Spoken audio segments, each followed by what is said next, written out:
Et éternue et tousse un peu, Goupil, enfin.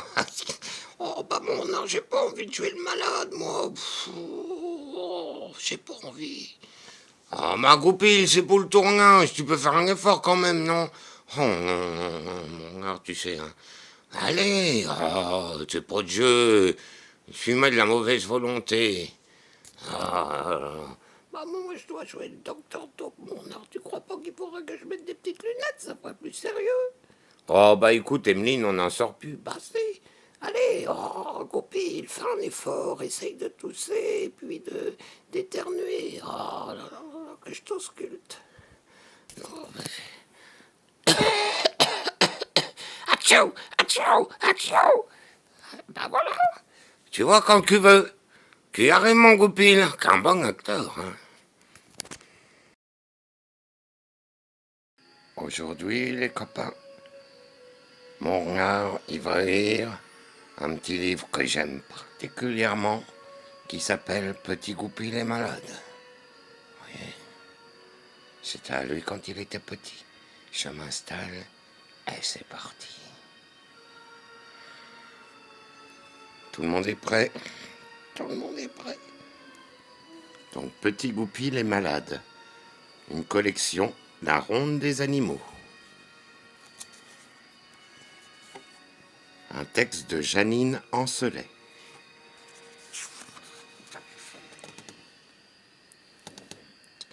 Petit Goupil habitait, avec sa famille, dans un confortable terrier à l'oreille de la forêt.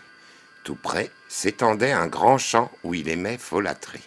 Un jour que les herbes étaient en fleurs, Petit Goupil attrapa un gros rhume qui le faisait éternuer sans cesse. Sa maman, très inquiète, le conduisit chez le docteur Taupe, après l'avoir ausculté, puis faire dire plusieurs fois « Ah !» Le docteur Taupe prescrivit des gouttes de camomille matin et soir. Sur le chemin du retour, Petit Goupil, qui s'arrêtait ici et là pour sentir une à une les belles fleurs, éternuait si fort qu'on l'entendait jusqu'au plus profond de la forêt. Lorsqu'ils furent rentrés, Maman Renard prépara un lit douillet dans un petit terrier voisin de leur logis, afin que le petit Goupil laisse dormir tranquillement ses frères et sœurs.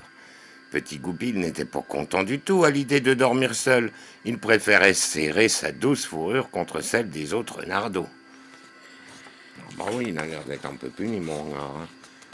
Enfin, très fatigué, il finit par s'endormir. Au matin, Maman Renarde emmena tous ses enfants pour une longue promenade. Tous, sauf évidemment Petit Goupil. « Tu dois rester au chaud, afin de guérir très vite ton rhume, » lui dit-elle, en l'embrassant tendrement.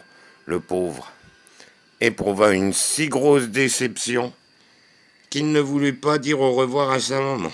Sa peine était si grande, car il se sentait pas du tout malade, lui. Soudain, il entendit un gémissement provenant du terrier familial. Maman Renarde aurait-elle oublié un de ses enfants? Est-ce possible? Petit Goupil rampa jusqu'au terrier, et dans un coin sombre, il découvra une toute petite créature apeurée qui tremblait de tous ses membres. « Bonjour, qui es-tu » lui dit-il. « Bonjour, je suis une chienne Basset, et l'on me nomme Dixie. Et toi, qui es-tu donc ?»« Moi, je suis Petit Goupil, le renardeau. » Ah bah, on croirait ficelle de Catiole. Bon, bah écoute, Sloby. Un renard. Mais tu es dangereux, maman me l'a dit. J'ai tellement peur des renards que je me demande si j'oserais jamais chasser. Mais toi, tu es un chien. Aussi, c'est dangereux. Non, non, c'est toi, insista Dixie. Sapristi, nous n'allons pas nous disputer. Raconte-moi plutôt ce que tu fais dans notre terrier. Je suis ici car je voulais prouver à ma mère et à mes coquins de frères et sœurs que je pouvais être aussi courageux qu'eux, répondit Dixie un peu rassuré. C'est bien ça. Toi et moi, nous sommes des incompris. Oh, bah oui. Tu vois, Je n'ai pas le droit de sortir alors que ma mère et mes frères et sœurs sont partis faire une longue promenade, expliqua à son tour Petit Goupil. Si l'on jouait ensemble, proposa Dixie, tout à fait remise de ses émotions. Je ne sais pas si je peux, car j'éternue. Et je crois que c'est contagieux. Le docteur Taupe n'a pas pu diagnostiquer la maladie dont je suis atteint. Viens, nous allons voir le cheval qui est dans le pré. Il est si savant qu'il connaît tout, proposa Dixie. Peut-être trouvera-t-il le nom de ta maladie. Et les voilà partis tous les deux ensemble. Tous les deux gambadèrent jusqu'au pré. Bonjour Dixie, mais tu te promènes avec un renardeau maintenant? Nous sommes amis, il n'y a rien à craindre. Et puis, il a une question à te poser. À ce moment-là, Petit Goupil, qui venait de sentir une fleur, éternua plusieurs fois dans un grand bruit. Atchoum! Atchoum! Ce renardeau a le rhume des foins, sacrebleu, dit le cheval. Il faut qu'il cesse immédiatement de respirer l'odeur des fleurs.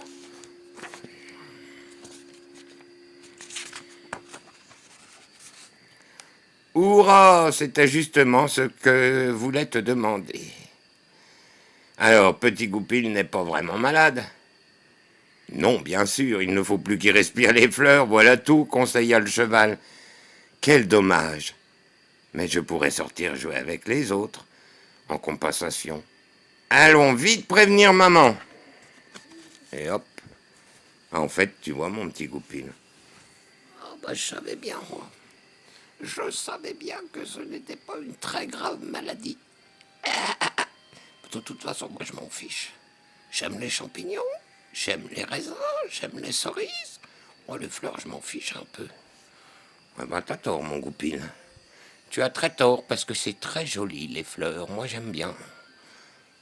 Bon, les copains, on va pas se disputer. Il y en a qui aiment les fruits, il y en a qui aiment les fleurs. Moi, j'aime être avec les copains et qu'on partage tout bien. On vous fait des gros bisous et on vous souhaite une excellente nuit. J'espère que cette lecture vous a bien plu. Ce n'est pas un livre que vous trouverez facilement, car il est à Montlard quand il était petit. Alors, c'est pas évident de le trouver, mais des fois dans les brocantes, vous pouvez peut-être. Ou dans une librairie ancienne. Je vous remonte l'image.